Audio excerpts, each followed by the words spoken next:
여러분이 아시는 대로 룻기 1장은 장례식에서 출발하죠. 엘리멜렉이 죽고, 그래서 그의 아내와 또 그의 또 두 아내, 두 아들 죽고, 그래서 그 남은 나오미, 그리고 두 이방 여인 자부 오르바와 룻이 장례식장을 쓸쓸히 지키는 그 모습이 바로 1장의 모습이었죠. 자, 그 모습이 4장에 가니까 룻이 보아스하고 드디어 결혼하게 되는 그러한 모습을 보게 되고, 마지막 4장의 마지막에는 그 둘 사이에서 오벳이라고 하는 아이가 탄생되는 그 일이 바로 룻기의 전부입니다. 그래서 룻기는 1장에서는 울음에서 시작했지만 4장에서는 웃음으로 끝나고요, 1장에서는 장례식으로 끝났지만 4장에서는 결혼식으로 끝나고, 1장에서는 곡으로 끝났지만 4장에서는 그 아이에 대한 탄생, 그리고 모든 이웃들의 그 축복과 웃음소리로 들려 끝나는, 또 1장에서는 무너진 가정사라고 한다면 4장에서는 하나님의 회복된 구속사로, 그야말로 1장과 4장은 너무도 드라마틱한 반전의 그 인생 같은 모습을 보여주고, 동시에 무엇보다 룻기는 하나님의 구속사라고 하는 그 구속의 드라마가 4장밖에 안 되는 룻기에 고스란히 들어가 있는 것을 보게 되는 것입니다. 자, 우리는 이와 같은 때에, 우리는 지난주에 연출자의 기쁨이 되는 배우라고 하는 말씀으로 우리가 룻과 보아스, 그리고 등장인물에 대해서 말씀을 나눴습니다. 자, 그 말씀이 4장 17절 말씀이었습니다. 같이 한번 읽겠습니다. 시작. 그의 이웃 여인들이 그에게 이름을 지어주되 나오미에게 아들이 태어났다 하여 그의 이름을 오벳이라 하였는데 그는 다윗의 아버지인 이새의 아버지였더라. 자, 이게 누가 나왔죠? 오벳. 오벳이 누구냐? 오바드와 엣이라고 하는 합성어로 섬기는 사람, 한마디로 말하면 종이라고 말씀을 드렸습니다. 그 오벳을 기준으로 해서 그 오늘 족보는 바로 오벳의 전 조상들, 그리고 오벳의 다음을 이어갈 후손들, 그래서 어디까지 가죠? 다윗까지 가는 것이 바로 오늘 족보의 마지막입니다. 근데 오벳이 누가 나왔어요? 룻이 나왔거든요. 그래서 오늘 제목이 바로 룻이 다윗을 낳았더라. 룻이 다윗을 낳았더라. 바로 이 말씀이 오늘 이 최종적인 말씀이라 할 수 있을 것입니다. 자, 그래서 이 룻이 낳은 오벳을 통하여서 이 족보의 전과 후가 나눠지는 하나님의 전체 구속사를 조명하고 있기 때문에요, 오늘이 이제 룻기의 마지막이기 때문에 우리는 오늘 이 5절밖에 안 되는 족보를 통하여 4가지의 질문을 던져보면서 함께 이 족보의 말씀을 마무리하고 묵상하도록 하겠습니다. 자, 첫 번째 질문은요, 왜 룻기의 족보는 이 룻기 책의 마지막에 나왔을까라는 것입니다. 여러분, 이것은 아는 대로 모든 성경에 나온 족보는 책의 앞부분에 나옵니다. 여러분, 신약 성경의 마태복음 족보는 아예 1장 처음부터 나오고, 누가복음도 전반절 3장에 나오고요, 또 구약에서도 창세기 족보도 앞부분에 나오죠. 또 역대상 역대하도 대부분 앞부분에 나오고, 그 사람들을 설명하는데 유독 족보가 나온 책 중에서 룻기만이 맨 마지막에 나옵니다. 여러분, 어찌 보면 룻기는 지난주까지의 말씀으로 마무리가 된 것으로 봐도 무리가 없어요. 그런데 룻기 저자는 왜 이 족보를 마지막에 넣었을까라는 것입니다. 이게 마치 뭐 같냐면은 영화를 다 본 거예요. 그래서 진짜 감동받았다 그러면서 일어나서 나가려고 하는데 잠깐 그러면서 자막에 중요한 사람들 이름이 쭉 나오는, 그것까지 읽어야지 나갈 수 있다, 이게 읽어야지만, 이걸 봐야지만 영화가 끝난 거다라고 하는 그런 느낌. 근데 거기 나오는 이름 가운데 마치 꼭 내 이름이 나올 것 같은 그런 느낌. 그리고 마지막 나온 사람이 다윗이라고 하는 이름으로 마지막이 끝나고 있는 거죠. 자, 이런 의미에서 본다면은 오늘 이 말씀은 이 처음만이 아니라 이 마지막에 등장한다는 것은 족보를 통해서 주시고자 하는 메시지가 있다는 것이죠. 보통 족보는 죽은 사람의 이야기 아닙니까? 근데 그래서 앞에다가 얘기하고 살아있는 사람의 얘기를 그 다음에 하는데, 이 얘기는 뭐예요? 살아있는 사람 얘기를 먼저 하고 죽은 자의 이름을 맨 마지막에 한다는 것은 룻기는 살아있는 말씀이다. 이 말씀과 더불어 그 첫 번째는 뭐냐 하면 바로 앞으로 진행될 새 역사의 시작, 바로 이라는 것을 얘기하고 있습니다. 이 족보를 통해서 새 역사가 시작되고 있다. 룻기는 여기서 끝난 것이 아니다. 이제 비로소 새 역사, 새로운 창조의 역사가 시작된다라는 것입니다. 병아리가 알에서 나와야지, 나비가 번데기에서 나와야지, 생명도 기쁨도 고통을 통과해야지 되듯이 여기서 끝나는 것이 아니라 이제는 새 역사가 시작된다라는 것이 첫 번째 이유이고요. 그 두 번째는 그야말로 끝난 게 아니다. 저도 늘 조심하고 말하지 말아야 될 것 중에 하나가 뭐냐 하면 이제는 끝이야. 다 끝났어. 우리가 참 이런 말을 많이 하면 너무 실망되면은 모든 게 끝났구나. 이런 일들도 경험할 때마다 사실은 아직 끝난 게 아님에도 불구하고 우리는 먼저 자조적인 말로 내 인생은 끝났어, 모든 게 문이 닫혔어 라고 생각할 때가 많은데, 이 룻기의 마지막은 뭐냐 하면 끝난 게 아니다. 이것은 바로 하나님의 시작이 이어진다, 하나님 역사의 이어짐, 바로 이 말씀을 하고 있는 것입니다. 룻기는 여기가 끝이 아니라는 거예요. 하나님의 역사는 이어지고 있다, 계속 흘러가고 있다는 것을 이 자막을 통한 마치, 그래서 마지막 족보의 말씀이 이것을 주고 있는 것이죠. 인생과 믿음은 바로 이어달리기과 동시에 2인 삼각경기라는 것을 오늘 이 족보가 맨 뒤에 나옴으로 믿음은 앞으로 계속 이어진다라는 것을 말씀하고 있는 것입니다. 자, 두 번째 질문은 뭘까요? 이런 의미에서 왜 오늘 족보는 족보의 시작을 베레스로부터 시작했을까? 왜 족보의 시작을 베레스부터 시작했을까? 여러분 오늘 18절 보면은 이 말씀이 나와요. 베레스의 계보는 이러하니라. 베레스가 헤스를 낳고, 그러니까 베레스부터 시작하는 거예요. 자, 우리는 이 족보를 너무 잘 알고 있잖아요. 이왕이면은요, 믿음의 조상 아브라함 몇 절만 추가하면은 아브라함이 이삭을 낳고, 이삭이 야곱을 낳고, 야곱이 유다와 그의 형제를 낳고, 유다가 다말에게서 베레스를 낳고, 그렇게 시작해도 될 터인데 왜 하필 베레스인가? 4장 12절에도 그 룻을 축복할 때 뭐라고 하죠? 라헬과 레아같이 여호와의 집이 세워지고 베레스와 집과 같이 되기를 바란다. 이 베레스를 두 번이나 얘기해요. 사실 우리는 이 베레스를 알고 이것이 어떤 의미인지를 알기 때문에 그렇지, 베레스를 처음 들은 분, 모르는 사람은 더 이상 듣고 싶어 하지 않는 사람이 베레스라고 하는 이름입니다. 왜요? 베레스의 아버지는 유다지만 그 베레스의 어머니는 유다와의 며느리 관계에 있는 다말이기 때문입니다. 그런데 오늘 룻은 굳이 베레스를 다시 등장시킵니다. 그래서 룻과 베레스를 같은 선상에 두면서 이 축복의 이 족보가, 계보가 베레스부터 시작되었다라는 것을 말씀하고 있습니다. 여러분, 베레스의 아버지 유다는 믿음이 있는 줄 알았지만 막내 아들을 보호한다는 이유로 하나님의 기업은 새까맣게 잃어버리고 그 다말을 내쫓았던 사람입니다.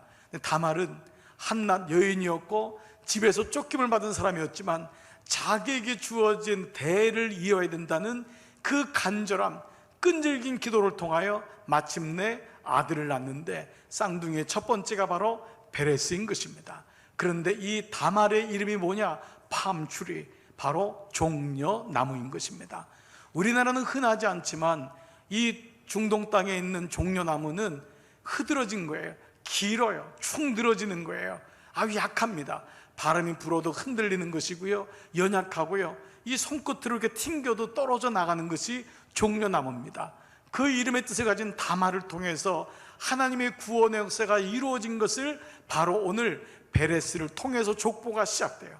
그러면 우리는 베레스란 이름에다 동그라미를 치고 거기다 누구를 써야 되냐면 다말이라고 하는 이름을 써야 됩니다.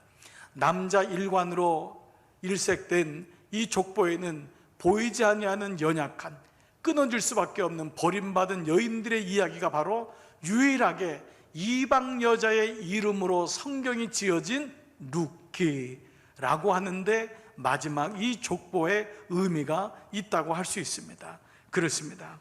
이 베레스를 통하여 하나님은 이 다말을 통하여 끊어질 수밖에 없는 그 대를 이어서 연결시킵니다. 다말의 눈물을 하나님이 들으신 것입니다.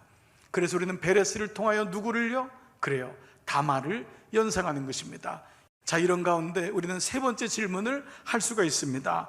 그 세 번째 질문은 바로 여러분 그 뒤에 이어 나오는 베레스가 헤스론을 낳고, 헤스론이 람을 낳고, 람이 암미나답을 낳고, 암미나답이 낫손을 낳고, 낫손이 살몬을 낳고, 이 5명에 대한 이름, 그야말로 우리는 알 수 없는 이름이 족보에 들어간 이유는 무엇일까? 라고 하는 질문입니다.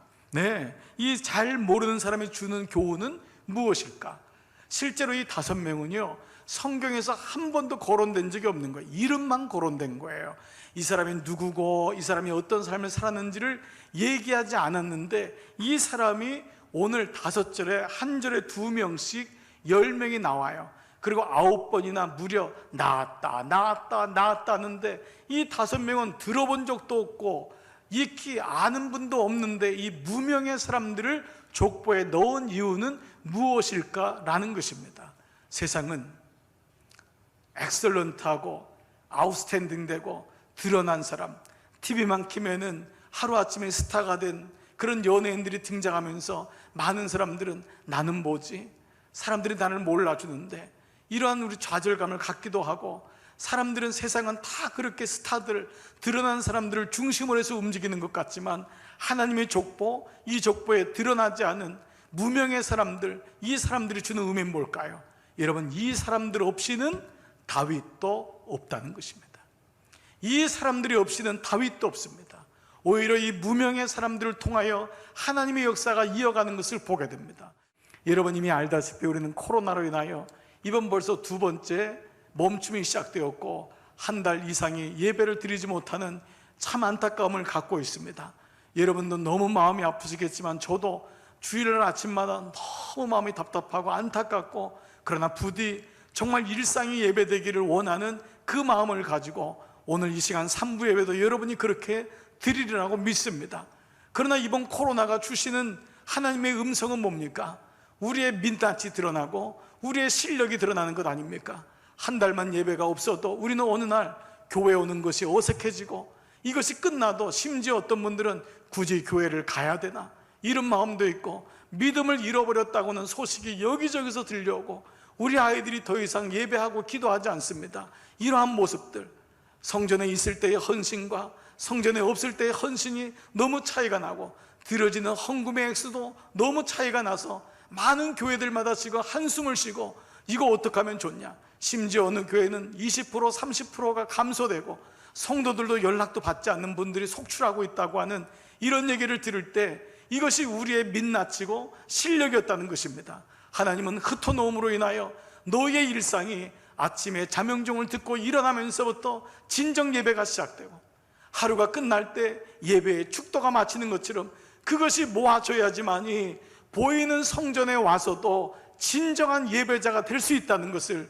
우리나라뿐만 아니라 온 세계에 있는 그리스도인들에게 얘기하고 있고, 배려해야 되고 오래 참아야 됨을 잊어버리고 성급하고 성내고 마음대로 얘기하는 우리의 이메일과 우리의 전화통화, 우리의 수많은 소리들이 그동안 우리가 가졌던 실력이 어떠한지를 여실없이 보여주고 있는 것 아니겠습니까? 이런 의미에서 작은 하루가 위대한 내일이 된다는 것 잊지 마시고요, 오늘 5명의 무명의 사람들을 통해 다윗이 나왔음을 꼭 기억하셔야 됩니다.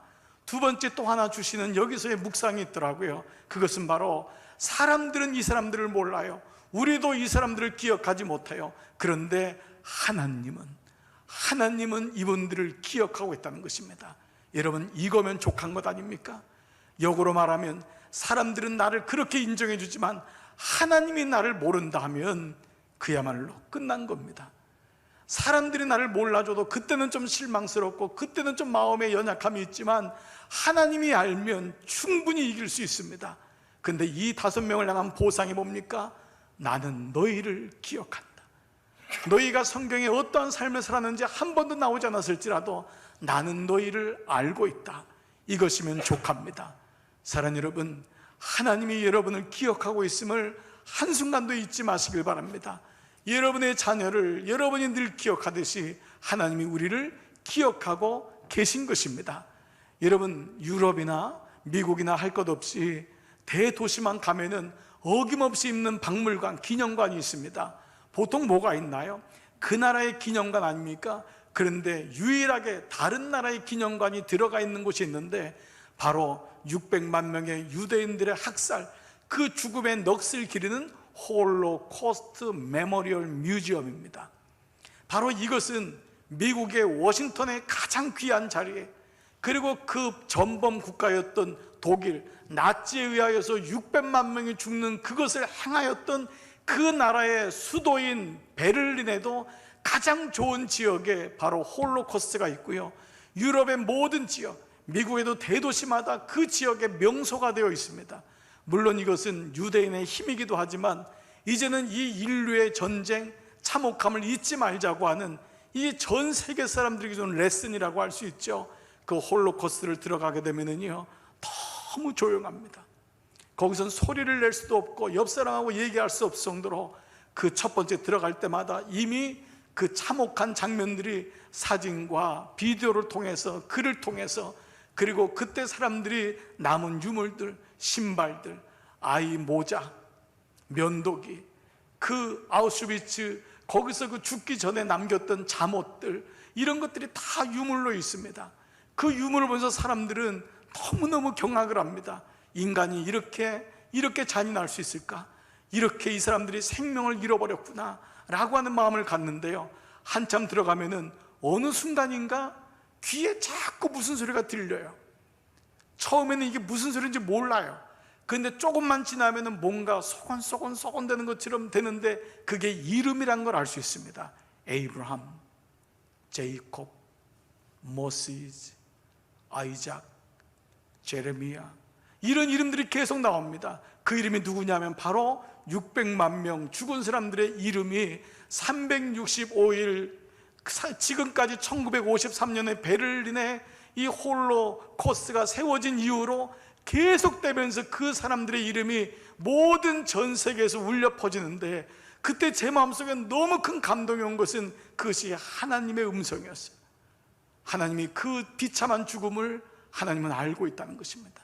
그 어린아이의 죽음, 젊은이들의 죽음, 그 노인들의 죽음, 그 죄 없이 죽어갔던 그 사람들의 이름을 마치 마이크를 통해, 스피커를 통해 나오고 있지만 그 이름이 마치 하나님께서 그의 이름들을 부르시는 그 장면처럼 느껴졌던 것입니다.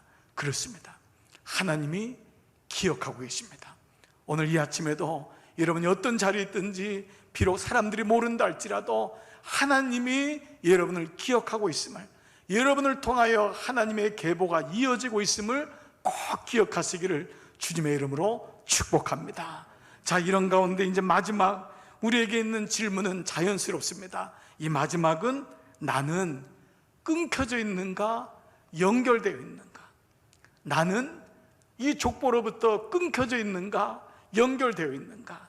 나의 인생은 혹시 고여 있는가, 아니면 흘러가고 있는가? 라고 하는 나 자신을 향한 질문이 될 수 있을 것입니다. 오늘 그 말씀이 21절 마지막 절 말씀에서 이렇게 얘기하고 있어요. 같이 한번 읽겠습니다. 시작. 살몬은 보아스를 낳았고 보아스는 오벳을 낳았고 오벳은 이새를 낳고. 우리는 아까 18절에서 베레스의 계보는 일환이라 베레스에다 동그라미를 치고 그 옆에 밑줄을 긋고 다말이라고 썼다면, 여기에 살몬이라는 사람에게 동그라미를 치고 우리는 누구를 써야 되죠? 살몬의 부인인 라합입니다. 라합은 몸을 팔았던 기생이었습니다. 성경에 라합에 대한 수식어는 모두가 4번 다 기생이라는 단어를 쓸 정도로 분명히 이 사람은 몸을 팔 수밖에 없었던 연약한 여인이었어요. 근데 그가 보아스를 낳았고 우리는 보아스의 동그라미를 치고 보아스로 등장하지만 거긴 누가 나옵니까? 룻을 통해. 여러분 보십시오. 다말, 마지막에 나오는 라합, 그리고 룻, 이 세 여인의 공통점은 다 이방 여자요, 다 한없이 약해질 수밖에 없던 그런 여인이었습니다. 종려나무 같은 여인. 룻은 결혼하자마자 남편이 자식도 남기지 않냐고 죽어버린 그 비참한 비련한, 세상적으로 그 당시로 말하면 결혼에 실패했던, 사람들이 다 저주받은 인생이라고 불려졌던 그런 인생을 살았던 룻. 자기 몸을 팔아야지만이 생계를 이어갈 수밖에 없었던 그 라합, 그의 운명 같은 인생, 그리고 다말, 이 모든 인생의 공통점이 마지막에 나오는 게 뭐냐? 그들은 주저앉지 않았다라는 거예요. 거기서 끝나지 않았다는 거예요. 다말도 라합으로 이어지고 라합은 루시로 이어지면서 하나님의 계보가 이어지고 있다. 그렇습니다. 끝난 게 아닙니다. 그들은 실망하지 않습니다. 근데 그 이유가 뭐냐? 오늘 족보를 통해 말씀하시는 그 한 가지 이유는 바로 그들이 하나님을 붙잡고 있기 때문에, 하나님을 붙잡고 있기 때문에, 그 하나님의 사랑을 알았기 때문에 그들은 자기 인생을 포기할 수 없었던 거예요. 사람들이 그만두어라, 포기해라, 넌 끝이다라고 얘기했지만 이분들이 하나님을 안 이상은 포기할 수 없었어요. 여러분이 놀라운 포기할 수 없음, 하나님의 끈질기신 사랑을 선언한 사람이 있습니다. 바로 사도 바울 아닙니까? 사도 바울은 로마서 8장 35절 이후에서 놀라운 고백을 하는데, 저도 여러분도 이 고백을 들을 때마다 우리는 다시 마음을 다잡고 하나님을 향했던 그런 기억이 있습니다. 이 말씀은 이렇게 시작합니다. 누가 우리를 그리스도의 사랑에서 끊으리요? 누가 우리를 그리스도의 사랑에서 끊으리요? 환난이나 공고나 핍박이나 기근이나 적시나 위험이나 칼이랴. 내가 확신하노니 사망이나 생명이나 천사들이나 권세자들이나 현재일이나 장래일이나 능력이나 높음이나 깊음이나 다른 아무 피조물이라도 우리를 우리 주 그리스도 예수 안에 있는 하나님의 사랑에서 다 같이요 끊을 수 없으리라. 다 같이요 끊을 수 없으리라. 오늘 이 말씀이 룻의 마지막 선포인 것입니다. 오늘 족보를 통해 주시는 룻이 다윗을 낳았도다. 룻을 끊을 수 있는 사람은 아무도 없어요. 라합을 끊을 수 있는 사람은 아무도 없어요. 다말을 끊을 수 있는 사람은 아무도 없어요. 그렇습니다. 우리가 주님만 붙잡고 있으면은 이 땅에서는 손해보는 것 같고, 이 땅에서는 사람들이 볼 때 행복하지 않고 뒤로 처지는 것 같고, 연약한 자 같고 지는 자 같을지 모르지만은 결국은 족보는 모든 것의 완성을 얘기하고 최후 승리를 말씀하고 있는 거예요. 하나님만 붙잡으면. 그런데 어느 날 내가 하나님을 붙잡은 줄 알았는데 놀라운 걸 발견하게 됐어요. 하나님이 나를 붙잡고 있다는 거였어요. 내가 하나님을 붙잡은 것이 아니라 하나님이 나를 붙잡고 있었구나, 하나님의 은혜였구나. 그래서 룻기의 주제가 헤세드, 하나님의 인애, 하나님의 사랑이었던 것입니다.